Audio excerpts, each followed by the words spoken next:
Good morning friends, আশা করি আপনারা সকলে ভালো আছেন। আমিও ভালো থাকার চেষ্টায় আছি। যাই শনিবার এসেছিলাম ওকে দেখতে, আমরা সব উঠে পড়েছি।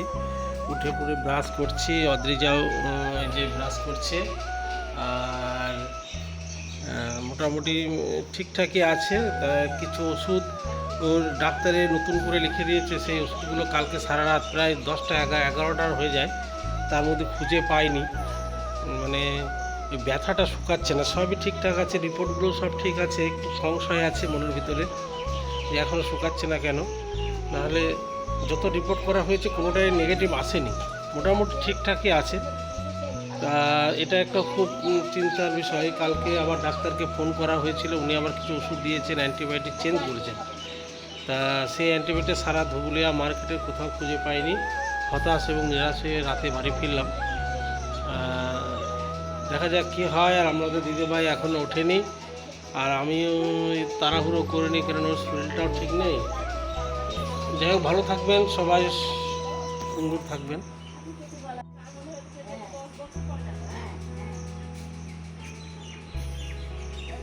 এই দেখেন আপনাদের দিদিভাই এখনও শুয়ে আছে, এলো থেলো কিসে ভেসে। তো উঠবো না এখন? হ্যাঁ ওই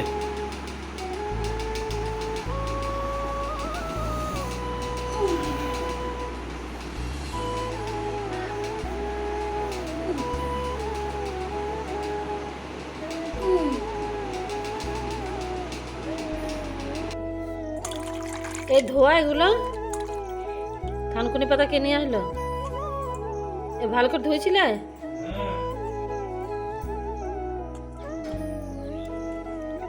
তো বন্ধুরা, এই পাতাগুলোর সঙ্গে কারা পরিচিত আছে? এগুলো হচ্ছে আমরা বলি থানকুনি পাতা। আসামে আবার অনেকজন আগে শুনেছে কি মানিমুনি পাতা, অনেক রকম অনেক জায়গায় বলে, আমরা তো থানকুনি পাতা হিসাবে চিনি। তো এই যে তোমাদের দাদাভাই তুলে নিয়ে এসছে, এখন খাবো এটাই। সকালে তো খালি পেটেই খেতে হয় এগুলো। তো এখন ঘুম থেকে উঠে ফ্রেশ হয়ে আসলাম। ফ্রেশ বলতে কি ব্রাশ ট্রাশ করে মুখ দিয়ে আসলাম। এখন এই যে দেখো থানকুনি পাতা খাবো, যদি এসব আমার একদম ভালো লাগে না। আর ও আবার খায় এগুলো, তো নিয়ে এসছে এবং খেতে বলছে যে খাই। আর খাওয়াটা তো খুবই ভালো এগুলো।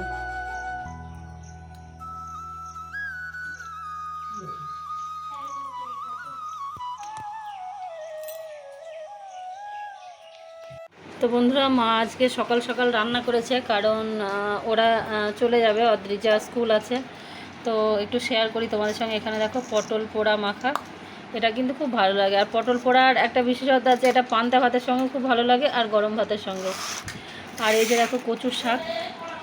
তো কচুর শাক এটা বাদাম দিয়ে করেছে, অদ্রিজা বাদাম দিয়ে খায় না বলে ওর জন্য এটা আলাদা করে রেখেছে। আর এই যে দেখো পুঁই শাক ভাজা, অদ্রিজা ভীষণ ভালোবাসে, তো একটু পুঁই শাক ভাজা করে দিয়েছে। আর এই যেটা দেখো কাঁচা কলা ভাজা, আর এখানে আলু আর গাজর ভাজা। আর এখানে হচ্ছে পাতলা মুসুর ডাল, কারণ আমাদের ডাল সবাই পাতলাই পছন্দ করে। আর এখানে ডিম সিদ্ধ, আর ওটা পেঁপে সিদ্ধ আছে, লেবু আছে, অনেক কিছু রান্না হয়ে গেছে। আর এই যে দেখো কালকের একটু চিকেন আছে, ভাত। আর এই যে অদ্রিজা, মানে এখান থেকে গিয়ে স্কুল পায় না, দেরি হয়ে যায়, তো ড্রেস নিয়ে এসেছিলো। তো এখান থেকে একদম ড্রেস পরে রেডি হয়ে মানে সরাসরি স্কুলে পৌঁছে যাবে। তো সেই কারণে এখন এই যে ওরা দুজন খেতে বসেছে। ভাত লেগে না, তো এই যে এখন দুজন খাওয়া দাওয়া করে বেরিয়ে যাবে। আবার কবে আসবা? আবার দেখা যাক কবে আসি, কোনো ঠিক নেই, আসতে তো হবেই। আর যদি আপনাদের দিদিভাই সুস্থ হয়ে যায়, ওকে বাড়ি নিয়ে যাবো, কিন্তু সুস্থতা যে কবে হবে সেটাই তো বুঝতে পারছি না। আর ওই যে মা দই দিচ্ছে, এটা ঘরে পাতা দই, মানে দুধ নিয়ে দই করা। তো আজকে সকাল সকাল অনেক কিছুই রান্না হয়েছে। আর অদ্রিজার কচুর শাক ভীষণ পছন্দ করে, ও তো চলে যাবে, তা ওই জন্য এখানে বাটি করে একটু দিচ্ছি। ও স্কুলে চলে যাবে, কিন্তু তোমাদের দাদাভাই বাড়িতে ঘরে রেখে দেবে। ও আবার দুপুরে খাবে, বলছে মামাকে দাও, তো এটা ও বাড়িতে গিয়ে দুপুরে খাবে। টাটা করে দাও দিদিকে। তুমিও যাবা? তাই সব নেওয়া হলো তো? চার্জারটা নিয়েছ? তুমিও যাবা? তুই কি ভাত খাচ্ছিস? তো গরম ভাত খা। না না, আমার ওই ঠাম্মা করেছে খা। তো দেখো ওরা চলে যাচ্ছে, আর মেয়ে তো রেডি হয়ে গেছে, সরাসরি স্কুলে ঢুকে যাবে। ও যে স্টার্ট হয়ে গেছে না, এটা জোরে দিয়েছে। ওইটা দেওয়াই ছিল, দিয়ে তোমার হাত থেকে ছেড়ে গেছে, দিয়ে ওই স্ট্যান্ড যাই তুলতে গেছে।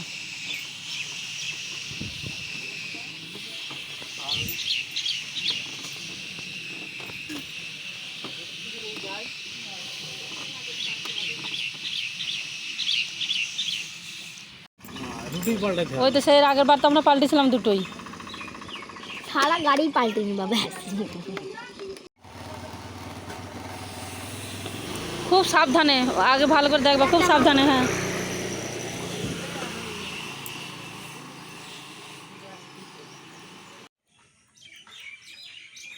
তো বন্ধুরা, আজকে মনটা ভীষণই ভারাক্রান্ত বলতে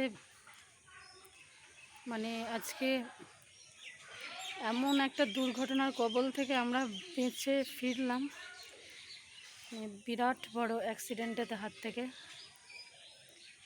আর অ্যাক্সিডেন্টটা হচ্ছে অদ্রিজা ওর বাবা যখন বাড়ি বেরোবে স্কুটিটা নিয়ে, এবার স্কুটিটা সার্ভিসিং করানো হয়েছে, কিন্তু সার্ভিসিংটা ঠিকঠাক হয়নি। আর যেহেতু 2 মাস তো গাড়ি পড়েই ছিল, মানে 2 মাস না 1 মাস তো পুরো বাড়িতে পড়েই ছিল।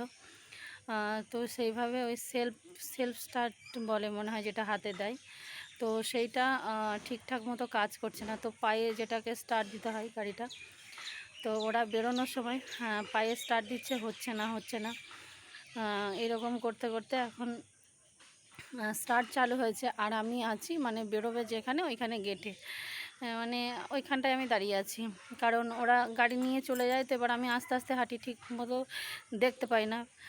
তো সেই জন্য ভাবলাম আমি একটু এগিয়ে থাকি, তাহলে ওদের পিছন থেকে অনেকটা দূর পর্যন্ত দেখতে পারবো। জানোই তো যে সন্তান আছে, আর কবে থেকে ও আমার ছাড়া, মানে খুব কষ্টের মধ্যেই দিন কাটছে। তো সেই কারণে আমি একটু এগিয়ে আছি, ওটা আমি একদম আছি গেটের কাছে।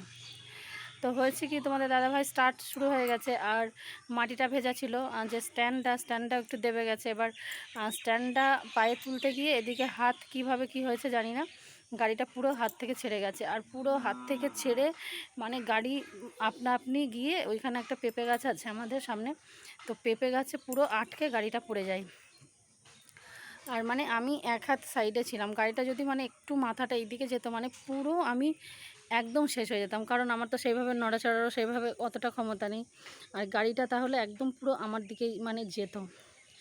তো মানে সেই মুহূর্তটা মানে কি অবস্থায় ছিলাম আমরা, মানে কিছুই প্রকাশ করতে পারবো না এইভাবে।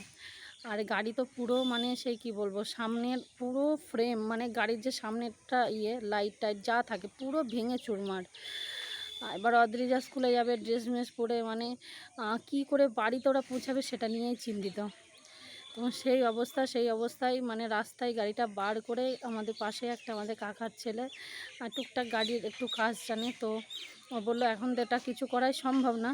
তো সেই মানে লাইট ওই যে সামনের ইয়েরগুলো সব ভেঙে একদম হয়ে গেছে। তো কোনো রকম ওগুলো টেনে একটু দড়ি দিয়ে বেঁধে মানে তারপরে একবার চালিয়ে ও দেখলো। আমি বললাম আগে চালিয়ে দেখো, যদি কোনো দিকে টাল কি কিছু হয়ে থাকে তাহলে আবার রাস্তায় দুর্ঘটনা ঘটার সম্ভাবনা থাকতে পারে। তো সেই কারণে তারপরে দেখলো এমনি মানে গাড়ি চলছে, অসুবিধা নেই, কিন্তু সামনের ইয়েটা সবই ভেঙে গেছে, ওগুলো পুরো পাল্টাতে হবে সব কিছু। তারপরে যে হেডলাইটের সব মানে ভেঙে গেছে একদম। তো কোনো রকম দড়ি টড়ি দিয়ে বেঁধে অদ্রিজা তোমাদের দাদাভাই বাড়িতে পৌঁছেছে। আর যতক্ষণ মানে এত চিন্তায় আছি যে রাস্তায় আবার যদি কিছু হয় এরকম, মানে এত খারাপ একটা দিন। সকাল থেকে সব কিছুই ভালো ছিল, বেরোনোর সময় ঠিক এত বড় দুর্ঘটনার কবলে মানে পড়তে হলো আমাদেরকে। আর মানে আমি তো খুবই চিন্তিত যে মেয়েকে নিয়ে যাচ্ছে, ও যাচ্ছে, মানে রাস্তায় না কোনো কিছু হয়, মানে ওই রকম তো ভাঙাচোরা গাড়ি। তো ভগবান আছেন অবশ্যই, মাথার উপর আছেন। তো যাই হোক, অবশেষে ওরা বাড়ি পৌঁছেছে, আর এখন গাড়ি আবার গ্যারেজে দিতে হবে, গাড়ি পুরো ঠিক করাতে হবে। এই তো অবস্থা।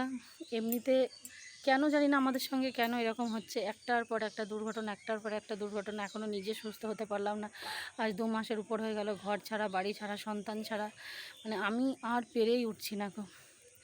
তো ভগবান জানি না কবে আমার জীবন ঠিক করবে। আমি তো চাইছি যে ঠিক হলে ভালো, আর ঠিক না হলে ব্যাস, মানে এইভাবে বেঁচে থাকা যায় না অন্তত। তো যাই হোক, মানে সেই যে দুর্ঘটনার থেকে এখন আমরা সবাই ঠিক আছি, এটুকুই হলো ভালো খবর। তো চলো ভিডিওটা এখানেই শেষ করি। তারপরে আমি কিচ্ছু করতে পারিনি, মানে মন এত মানে কষ্ট ছিল যে কিছু যদি হতো কি হতো, এটা ভেবে ভেবেই সারাটা দিন আমি মানে টেনশানে কষ্টে আমার দিনটা কেটেছে। তো চলো এখানেই শেষ করি, আবারও দেখা হবে নেক্সট ভিডিওর সাথে। ততক্ষণের জন্য টাটা, শুভরাত্রি। ততক্ষণের জন্য টাটা।